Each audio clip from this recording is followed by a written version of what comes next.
All right, it's Friday. Camera tweak. Well, if this worked, then most of your phone is probably my face. And if it didn't work, my head is the same size as normal, and there's giant black bars next to me. So this is the other day I tried to do the square aspect ratio, because now Facebook and phones adapt to that when you hold phones vertically, and this is me trying to do it in camera again. It looks weird. It's a really weird experience to do it because I feel like my head is gigantic and I don't have shoulders. It's feels like way more of a close-up than what I'm used to this lens being. So yeah, so doing that. See if it works. Also, it's making me look down instead of sort of off center like normal, which is, I think that makes it weirder. Yeah, I don't know. It's weird. It's super weird. Did I write this week? Just the writer's room. So we're just chugging away. No journaling, for shame. Did I read this week? Just the trades. And there's still always 10 articles a week about MoviePass because they're just keep doing it. I was able to watch. I made a point this week to try to find available movies on MoviePass and watch them sort of as a screw you to MoviePass, because I have to spend more than $10 a month while on MoviePass, otherwise I can't justify it. So I did. I saw 2. I was able to see 2.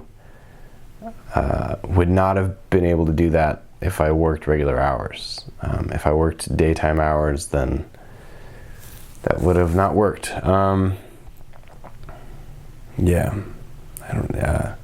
Also, I want to talk. Okay, so right now there's every sort of camera manufacturer in the DSLR space is in a different sort of place in their production, and so when I started, Canon was the big thing. The Canon 5D Mark II came out, and that was the filmmaker's dream. Now you could go shoot a movie that looks like a movie on a DSLR Canon. And so everybody adopted Canon very quickly, and that was the thing. And it was really hard to beat Canon, especially because up until a point you could hack it with the Magic Lantern hack and unlock a bunch of extra stuff, including unlimited recording time.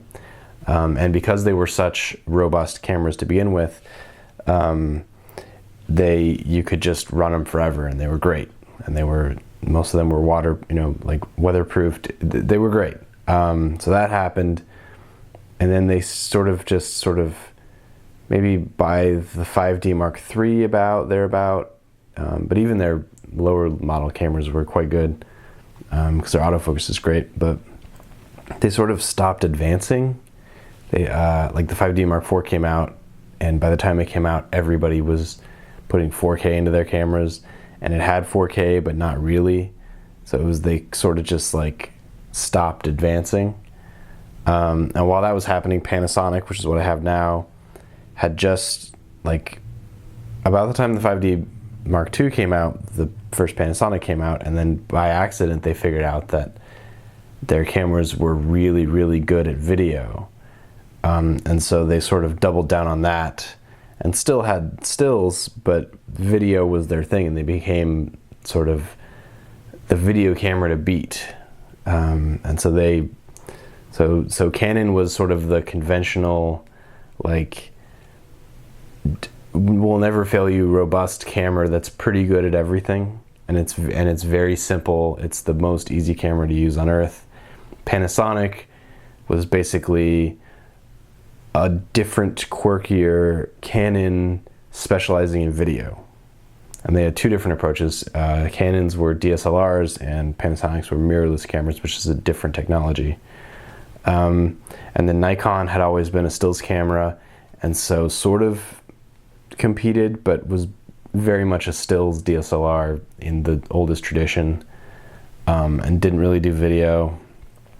Olympus was sort of the Nikon of the mirrorless world. So Olympus and Panasonic only really competed in that they both took very decent stills, but Olympus really wasn't about video. And there's like Fuji and Pentax and those, but it was really just Canon was the workhorse. If you went to film school about the time I was in school, everybody had a Canon because they just worked, and those were the lenses that everybody had. And that was the lens mount if you weren't using film school's PL mount, which is a much more expensive set of lenses.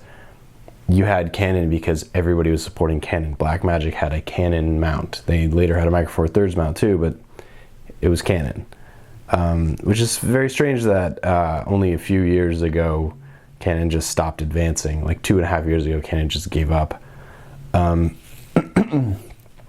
I don't understand. And then the mirrorless, and then Sony started making mirrorless cameras out of nowhere, and initially they were terrible.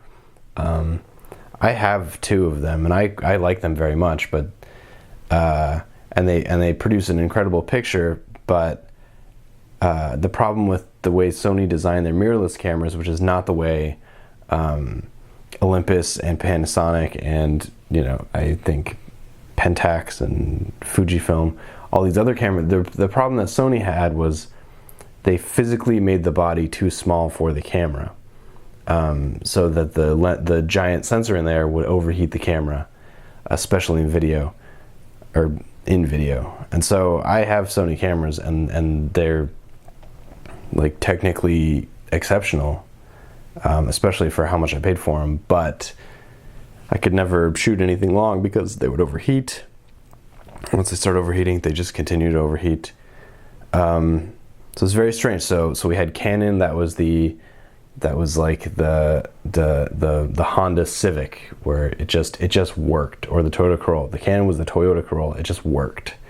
There were some weird things, like I'm not a huge fan of Canon lenses because you can't control your aperture by yourself, but then again, nobody does that anymore. So that kind of thing. Yeah, so Canon was the Toyota Corolla. Panasonic was like, I don't know if I would call it a Honda. Maybe a Volkswagen. Panasonic was a Volkswagen, and Sony, smart car maybe. I don't know, or maybe something European. I don't know. Sony came along, made these mirrorless cameras, and it's been several generations now. And Sony, their strategy, unlike Canon, which was just make an incredible camera and then just slightly update it, and Panasonic was just, basically the same strategy. Take some time, make another camera, take some time, make another camera. Sony, it seems like, made a new camera every like 3 months or something. It was insane.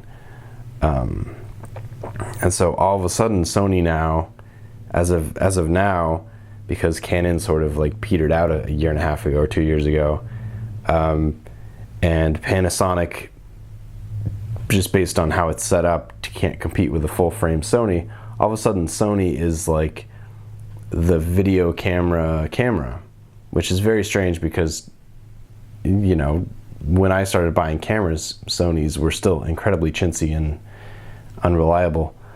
So we're in a weird situation. So now all of a sudden, especially with the Sony A3 that has dual card slots and a bunch of pro features, you can use Sonys in place of what you would use a 5D3 or a 5D4 or a Nikon D750, I believe, or a D800. Sony is actually arguably a proper professional level camera, and Panasonic has theirs because they have the GH5 and the G9, which are also proper professional level cameras with a very different focus. But yeah, somehow Sony accidentally became, not accidentally, but somehow Sony mysteriously became the tip of the spear for advancing technology. And so Nikon and man, this is a long story getting to a very dumb ending. So Nikon has been teasing that they're going to finally make a proper mirrorless camera, because they had the Nikon 1 series for a while, but it just sucked. So now Nikon and Canon have both made the choice to compete directly with the Sony A7 series, the A9 series. So they're going to make full frame mirrorless cameras, which is exactly where everything's going.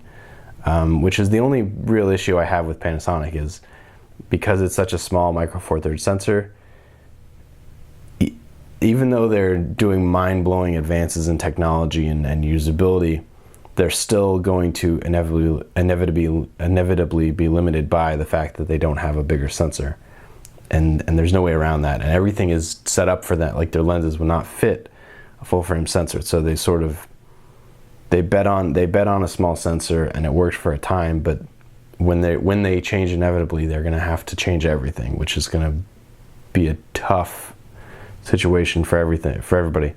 Yeah, so now Sony, their full frame camera, Canon and Nikon have both decided to just go for it, because Canon's been experimenting with APS-C mirrorless cameras, and I am not a fan of them at all, but I appreciate the attempt. And the idea that a Canon full frame camera that could use Canon's lenses, that would be like a sweet spot, because Canon has 1 billion lenses, and you can buy an enormous lens, like a high quality lens pack from Canon, used for not a lot. Like, it'd be a great situation. And at least my generation of people who mess with cameras pretty much all have the Canon EF glass to begin with, so it would be a really nice transition, even if that requires an adapter, which I'm not a huge fan of. But so the idea that Canon will make a camera that can use sort of but like low-level industry standard lenses is great. However, Nikon is the first to sort of reveal everything, but I'm expecting Canon to do it soon. So the news this week was Nikon finally revealed their 2 cameras, the Z7 and the Z6, and they're supposed to be competing with Sony's directly, to a lesser extent Panasonic GH5 and G9, but the Z6 is $2,000 or $2,500 or something. Z7 is $3,500, so that's the Z7 is the same price as the Sony a7 III, which is the leading camera now. Like, this is the camera that all cameras will be tested against now, because it's so good at so many things. But the thing that Sony did that sort of changed, like, defined the direction of how things are going to go, is Sony finally put 2 card slots in their camera, because a professional shooter won't shoot with 1 card slot, because if that card fails, you're out of a job. And so Sony finally did that. Panasonic has, in their latest generation of cameras, the GH5 and the G9 also has dual card slots. But it's a thing, like all professional level Canon bodies, 2 card slots. Nikon bodies, 2 card slots. It's an established thing that you absolutely have to have. Even if you go up in price point to professional camcorders, like the Canon C100, C300, that kind of thing, 2 card slots, because it's that important. So this $2,000 and $3,500 Nikon camera that they just really, started showing people, on paper, it more or less, right, it can compete with the Sony a7 III with everything. I'd say it's not quite as advanced, but for a first try, it's pretty decent, except that they left out the dual card slots. So these thousands of dollars cameras only have 1 card slot, which means if you're shooting weddings, or if you're a professional photographer for anything, or if you're just a working videographer, you basically can't use these cameras, because they're leaving out the very one thing that you can't live without. So that was an interesting reveal. It was incredibly disappointed. And I follow all of these videography and photography review sites, all of them.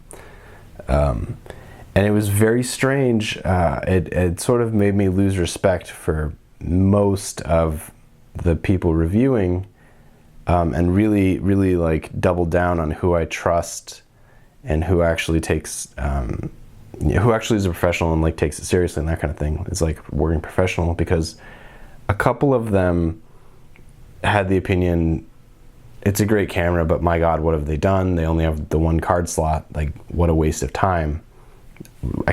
We can never use this camera professionally, so why does this, they blew it. The Nikon ruined their chance. A couple people had that opinion, and that's my opinion. Everybody else seemed to skirt around the idea that it doesn't have 2 card slots, which gave me the feeling that these people reviewing the camera, because you could tell they intentionally avoided going into the fact that it doesn't have dual card slots. But it's that big of a, it is that big of a deal. If you have a professional camera, you need 2 card slots. It's mandatory. So by nature of them skirting around it or not bringing it up altogether, kind of makes me feel like that reviewer is a whore, and I lost a lot of respect for them, because the whole point of reviewing technology is laying it out as objectively as possible.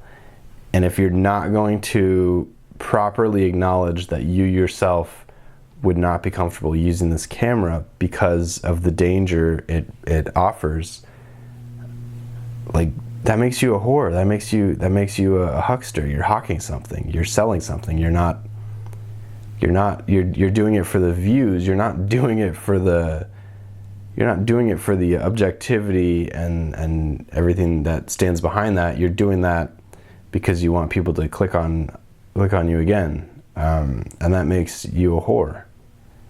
So yeah. So yes, did I read this week? A ton of articles, watched a bunch of articles about these Nikon cameras, and I'm super disappointed. Although I was never going to invest in Nikon anyway, because everything about the Nikon sort of system seems like Canon, except more problems. And so if I were ever to switch from Panasonic now that I have to Nikon, it just seems like a waste of time in comparison to Canon, which actually has stuff that is attractive to me. And I would probably even switch to Sony, even though the idea of buying Sony lenses at the price that they are is not very attractive to me, because they're so much more expensive. So I feel like Nikon blew it, and then most of the people that I follow on a daily basis just sort of were afraid to bring up the fact that Nikon blew it fundamentally. But the few that brought it up had the same emotional response that I did, which was like, what the shit, like almost hurt feelings by Nikon, which I think is the move.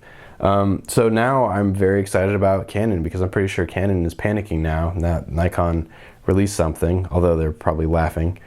So I'm pretty sure very soon Canon's gonna start rolling out their full-frame mirrorless camera, which I'm very excited about, because if it's anything like any other Canon, it's going to be reliable, incredibly well built, incredibly user-friendly, and absolutely will have multiple card slots, because that's just, it's mandatory. And so the idea of a mirrorless full-frame camera from Canon, if it has all the stuff that's good about Canon, and they finally suck it up and offer proper video recording features like 4K, maybe even 4K 60p, in a Canon body, like that's the camera that could beat Sony. That's the camera that could be the next 5D Mark II. It could be that level of incredible.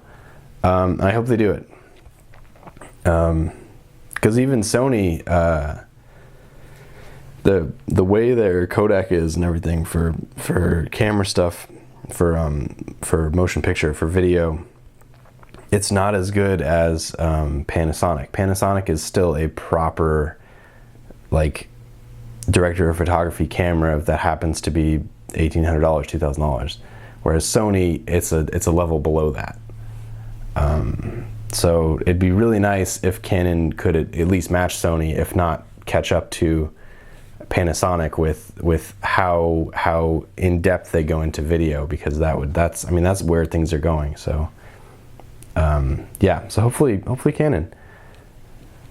20 minutes, Jesus Christ. What did I watch? So I'm very excited, because if I were to ever switch, right now, like if everything was in place right now and I was forced to switch, I would switch to the Sony a7 III, because it has dual card slots and it does about everything I want it to do, including photography stuff. However, I'm optimistic that Canon will be even better, especially if it's the same price as the Sony, which I bet it will be a couple $100 more if I'm thinking about it. I would love to get back into Canon. I've never owned a Canon myself, but I've worked with everybody who owns Canons, because everybody owns Canons. I would love to get back to Canon, because part of why I like Panasonic so much is it feels like a Canon. It feels like a Canon with better video features. Yeah. So anyway, still watching Big Brother, and a lot of crying, but nothing horrific this week, I don't think. I don't. They had a fire in the oven, but nothing.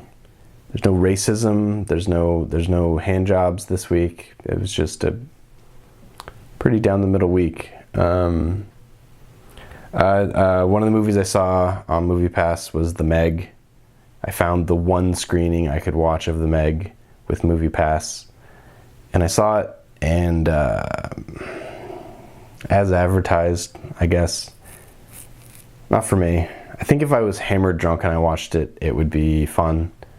But it was real dumb. It was real dumb.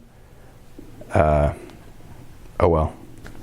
The other movie I watched on MoviePass was The Miseducation of Cameron Post, which is Chloe Grace Moretz is a lesbian, and she's sent to a Pray Away the Gay camp, and really nuanced. It gave me a bit of the feeling of that movie, But I'm a Cheerleader, but it wasn't nearly as, like, But I'm a Cheerleader was this very over-the-top, obnoxious thing, and this movie was very sort of brooding and quiet. So I didn't like Miseducation of Cameron Post as much as everybody else seems to have, but it's a quite good movie, and it's beautiful shot, like, it's shot beautifully. It seems like not a lot happened, because she goes to the camp, and then like one or two things go wrong in the camp, and then that's the end of the movie. So very beautiful movie though, and made me uncomfortable the whole time because of how everybody was treating these kids in the camp, just like how they talked to them. It didn't open my eyes to anything new, but it definitely like reminded me that there is a part of the USA that does this to people, and it's just real gross. Yeah, so I saw 2 movies this week on MoviePass. I also went through the entire new cartoon on Netflix from the Simpson guy, Matt Groening, Disenchantment. Something, I watched the whole thing, but I mean, and there were moments where I laughed, but there's something off about it, especially because I finished the ending, and the ending actually has like a serialized story now, whereas I feel like the middle episodes were just about a sitcom and didn't have any continuing stories. I don't know. It's hard to say. It kind of is in the same place in my head as the Seth MacFarlane show, The Orville, where it's a comedy, but it's also taking itself seriously. But it hasn't figured it out yet. Yeah, so I don't know. I watched it, so yeah. Writing tip. You hit a crossroads. Instead of trying to solve the problem, try to make the problem work. Like, instead of trying to solve the problem of I don't know what to do, make it worse for yourself by doing the opposite of what you'd normally do. So, character is in a bar and somebody says, "Hey, you spilled a drink on me." Instead of instinctively trying to diffuse a situation or calling for help or something, double down, punch the guy in the throat. That kind of, just see where it goes and see if that's useful. See if the opposite of what you would like or the opposite of what you would instinctively do is useful, because I would argue usually it is. That's my writing tip. I'm trying to finish since I ranted for I did the Matt's history of cameras for 15 minutes. Box office, I got 4 out of 5. The only one I didn't get right, I thought BlacKkKlansman was going to get number 5, but it didn't do that well. Alpha, the movie about the dog, at the beginning of time, got number 5, which is where it should have gotten. I mean, let's be honest. So it was Crazy Rich Asians, The Meg, Mile 22, Mission Impossible, and Alpha. So I got 4 out of 5. This week, it's going to be again Crazy Rich Asians. Happy Time Murders is supposed to be number 2. It's an R-rated movie. It looks hilarious. The Meg, Mission Impossible, Fallout, and Mile 22. I'm very happy that Crazy Rich Asians did so well. I mean, it does seem like it's tracking the Big Fat Greek Wedding sort of direction. So I'm happy about that for all reasons. And my recommend this week, I've been doing this as I've been driving around, is so SNL, once they have a sketch that hits, like Black Jeopardy, Michael Che writes that. What are the other ones?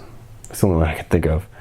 Anyway, there's a series of, Alien Abduction was one for a while. So they'll have a sketch and it'll be an unexpected hit. Well, of course, the next opportunity, they're going to write another version of that sketch. So it's really interesting to watch the evolutions of, like, Black Jeopardy, for instance, in order, where you see the first one, where it's hilarious and such a great idea, but it's still, it's imperfect. And then you see the second one where they adjusted some things and it's even better. You see the third one where they're confident and it's incredibly polished. You see a fourth one where they make it go a completely different direction. Like, it's really interesting to watch. Like, shaky horse, baby horse trying to stand up for the first time, starting to know what you're doing, so confident it's unfair, and then realizing you have the responsibility to do better. It's really interesting watching that, and most of the multiple iteration sketches do this sort of formula just instinctively. Black Jeopardy, I think, is the strongest one, though. That's it. So 30 minutes. Hopefully you're not watching this, because I would feel bad that I ranted.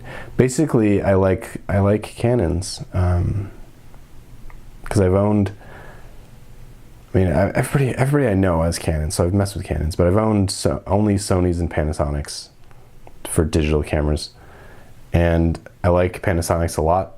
They're incredibly user-friendly, and they're incredibly comfortable, and I feel safe with them. Sony's, I always have one hand on the camera no matter what, because I don't feel safe with it. I feel like it's about to do something that I can't anticipate, and it's not a good feeling. Even their camcorders, even their professional level, like FS5 or FS100, even those cameras just don't feel secure for me. It's the same experience when you like, I owned a Honda. I owned a Acura Integra for a while, and I just felt like nothing was going to break, and in the entirety of I owned it, nothing broke.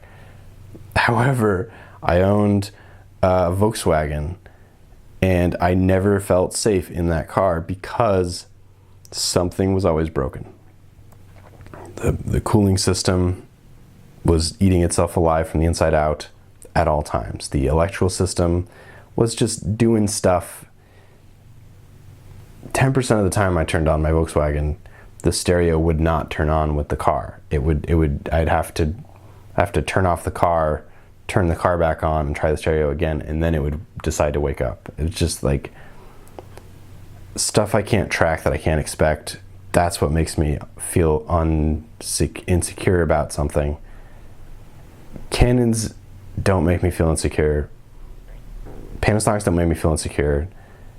I haven't really done Olympus or Fuji or Leica or any of those, but and the only reason I feel insecure about Nikons in the times I've handled them is I'm not familiar with them, because they sort of went a different way. Their focus rings go the wrong way, that kind of thing. So yeah, so I'm optimistic about Canon pushing out a full frame mirrorless camera that is video oriented.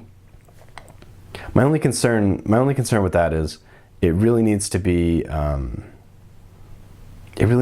somebody who's not in the video business at the next level, that should be doing the next DSLR, that's going to be the next sort of sole survivor of the 5D Mark II, because Canon has cinema cameras. They have C1, 2, and 300s, and I think a 500 and maybe a 600.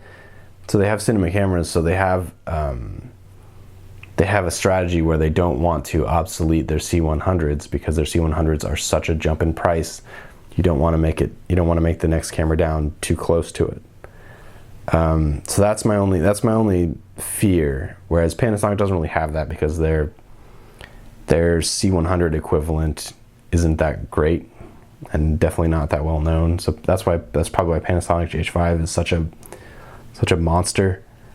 But yeah, even Sony, part of the reason why Sony's videos on their A7s they're exceptional, but they're also not as good as Panasonic's, is because all those pro details like 10-bit color and stuff are in the FS700 and the FS7 and the FS5. They're next up. So they're $6,000 camera, they're $8,000 camera. So, which is why Sony dumbs down their A7 line in video, which is shitty. So it should have been Nikon. So it should have been Nikon. Nikon would have been the only camera company to properly do video in the next generation that we've just started, that Sony A7 III has started, but they didn't do it. So they didn't do card slots, and they didn't catch up on video, much less properly do video the way Panasonic GH5 does video. So they screwed up. All right. Yeah, sorry for the person who watched this in one sitting. I'm so sorry. Email me and I'll send you $20 or something. That's 34 minutes. That's a bummer. I'm sorry.